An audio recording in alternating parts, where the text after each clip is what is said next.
If you struggle with taking time off, find yourself replying to emails at all hours, or have colleagues who don't respect your out of office, then this episode is for you.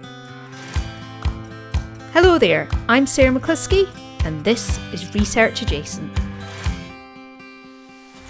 Each episode, I talk to amazing research adjacent professionals about what they do and why it makes a difference. Keep listening to find out why we think the research adjacent space is where the real magic happens. Hello there, I'm Sarah McCluskey, and this is Research Adjacent, the podcast that shares stories and strategies to help you thrive in your research adjacent career. Now, thriving in any career includes taking time off, and that's exactly what I'm doing. I'm recording this intro just before I go on holiday, and when this episode comes out, it will literally be my first day back at work after my summer holiday. So, this podcast is revisiting an episode that came out in April 2023 on the very topical issue of boundaries. If you struggle with taking time off, find yourself replying to emails at all hours, or have colleagues who don't respect your out of office, then this episode is for you. Hopefully it'll give you some tips and strategies to help you work on your own boundaries, or maybe just help you to feel a little bit less alone if your boundaries aren't quite as rock solid as you would like them to be. Normal service will resume from the 10th of September, when my guest will be Ali Hughes from the Scottish University's Life Sciences Alliance. Now I'm away to put on my out of office. See you on the other side. Hello there, I'm Sarah McCluskey, and this week's episode is just me again, and it's pre-recorded, and any content that you see on social media this week has been pre-scheduled, and that is because I'm on holiday, as are many of the guests that I've got lined up, and it just didn't seem right to post any of their interviews this week, because I wouldn't be able to then share them in the way that I would have liked, and I felt that that wouldn't give them the respect that they deserved for the time that they gave. So, instead, it's just me, and I thought I would talk a little bit about boundaries and work-life balance, which seemed very appropriate for a week that I am supposed to be off work. And I will say this is not something that I'm amazing at, and it's even trickier now that I am freelance, but perhaps some thoughts that might be useful or interesting for you. Another thing about boundaries in this research adjacent world is that it can be a particular issue for us. I have previously said that I think work-life balance in the research adjacent world can be better for us than it is for academics, but depending on where you work and depending on who you work with, this better work-life balance might only happen if you have rock-solid boundaries, and you might find that you get sucked into the research culture that's around you if you're not careful. So in this episode, I will be talking about that, why boundaries can be particularly challenging in the research adjacent world, also how to start laying the foundations for better boundaries, and why, myself in particular, we are all always a work in progress in this department. So why working with researchers can be particularly tricky. Contemporary research culture, as I'm sure you don't need me to tell you, can be very pressured with a somewhat toxic attitude towards the fact that getting on means doing more. More papers, more funding, more hours, more. Now, I might talk about research culture in another episode, but for now, I'll put some links in the show notes if you want to read more. A good place to start is a recent Wellcome report, which I'll include a link for. And this culture, and then also the fact that researchers often live and breathe their research, and to get to where they are, they've often had to be really laser focused and selfish about guarding their work. And they often expect other people to be the same. Now, when I was a project manager, I once asked a researcher if he was going to be taking time off over the summer, and his answer was that he was always thinking about and reading about his research, so he didn't think that time off was even a relevant concept to academics.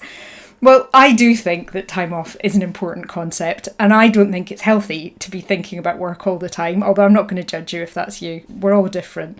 But what it means is that I think in the research adjacent world, it's kind of inevitable that your boundaries are going to be challenged. But knowledge is power, and knowing that researchers that you work with might be thinking like this is a first step to managing it. And some things that I would like to give you permission for is know that you don't have to work in the same way that anybody else does. Know that just because colleagues send you emails at 2 a.m, and sometimes in all caps, this is a true story, this happened to me, doesn't mean that you have to send emails at 2 a.m, and it certainly doesn't mean that you have to respond to emails at 2 a.m. And actually, I don't know that you ever have to respond to an email that was in all caps, but there we go. Know that just because colleagues don't take all of their holiday entitlement doesn't mean that you can't. Know that if you're being managed by an academic, there's a good chance that they don't have any formal training in how to line manage staff, and for better or worse, they will be modelling the way that they have been managed in the past. Know that you can love your job, but still need time off or have other interests. Know that you can be great at your job without working 24/7. And I think this is perhaps the most important point, is that know that if you are in a difficult workplace culture, simply working on your boundaries is a form of quiet activism and taking a stand for yourself and for others. So, first up, take your holidays, take your weekends off, take your loo time that you're entitled to. When I was at the start of my career, I sometimes didn't use all of my holiday entitlement. I'd think, well, I'll just be at home not doing anything anyway, so what's the point? I could be getting a head start on the next project. What I probably needed was a hobby, but that's another story entirely. And now that I'm freelance, it's even harder to take holidays, so I'm definitely not judging you. But taking holidays, as I say, is an act of quiet activism and a relatively easy place to start if you need to work on your boundaries. This is a slight side note, but now I'm a parent, it's often a bigger challenge to actually make the holidays stretch across the entire 13 weeks that the schools are off. And a shout out to any single parents out there, because I have no idea how you actually manage to do it. Next up, learn to use your out of office and really mean it. Does anybody really love email? I mean, it's convenient, but it's just always there piling up. And I know that's one of the things that gives most people the dread about coming back to work when they've been off, is this, mountain of email that they're going to come back to. And I'm guessing, as most of us do, that you have your work email on your phone, probably so that you can see your calendar, or maybe you need to use an authenticator app to get into systems remotely or something like that. But it means there's no escaping from it. Now, there are all kinds of hacks for managing email, and I'm not going to go into that. You can Google it if you need some tips. And I think at some point I will do an episode on managing your manager, which I think can help. But I think the key thing when it comes to boundaries is managing expectations. And if you get a reputation for replying to emails at all hours and during holidays, then people will expect that, and they will say, oh, it doesn't matter that the out of office is on, she'll be checking her emails, it's fine. So they'll send a message. On the other hand, if you put on your out of office and show that you mean it, then the vast majority of other people will respect it too. It really is like magic, but you have to show that you mean it. And that brings us to the really hard bit, which isn't managing others' expectations, it's managing our own behaviour. And when I left my last university job, I was employed at 0.8 FTE, which means 4 days a week. And that was my choice, that I did 4 days a week. But all of the applicants who wanted to apply to replace me wanted, very rightly, to ask if it was really 4 days a week. And my answer to all of them was exactly the same. Yes, it's 4 days a week if you make it 4 days a week. Because you see, the kind of work that we do has no end. There is no end to the to-do list. There will always be more that you could have done. There will always be more emails flooding into your email box. You have to decide where it ends. Now, on a day-to-day basis, that might be something that you have to negotiate with your manager. But during the holidays, it's pretty clear, I think. If you're off, you're off. And if you're still checking emails, even though your out of office is on, and your boss and your colleagues know that you're off, then I'm really sorry, but the only person who's responsible for that is you. And the only person who can change it is you.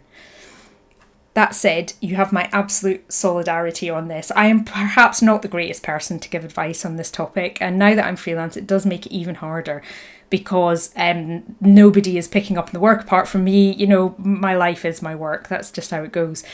I remember one holiday about 10 years ago when I was also freelance in a previous role, and I was wandering around the garden in a rental house trying to get a phone signal in the wilds of East Anglia so that I could check emails while my partner was quietly fuming in the kitchen. Actually, not so quietly sometimes. So I'm not really the best person, perhaps, to give advice about this. And I actually only figured a lot of this out when I had a child, and I had to learn the hard way, because when I wasn't at work, I had parental responsibilities and I couldn't rely on catching up on evenings or weekends. The work had to get done during the work hours. And so I learned that the work does get done and the world doesn't end if I don't reply to emails immediately, and that often people figure things out for themselves, or they'll ask somebody else if I don't reply. I've also noticed that there's a lot of truth in what's called Parkinson's law, which is that work expands to fill the time available. And it certainly does expand to fill the time available, but it also contracts too. And I found that if you set yourself boundaries, then you'll still get the most important work done. And sometimes it helps to focus the mind so that you realise what is more and less important. So those are my thoughts on boundaries around holiday periods. And to be honest, part of the reason I'm putting this out there is as accountability for myself as much as advice for anyone else. If you see posts on LinkedIn or Twitter this week, they are pre-scheduled. But if you see me liking or commenting on anything work related, you have permission to tell me to get off and go back to my family.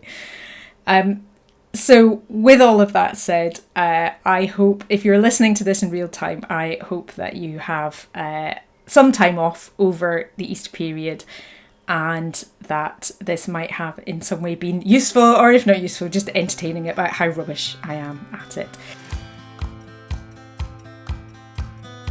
Thanks for listening to Research Adjacent. If you're listening in a podcast app, please check you're subscribed and then use the links in the episode description to find full show notes and to follow the podcast on LinkedIn or Instagram. You can also find all the links and other episodes at www.researchadjacent.com.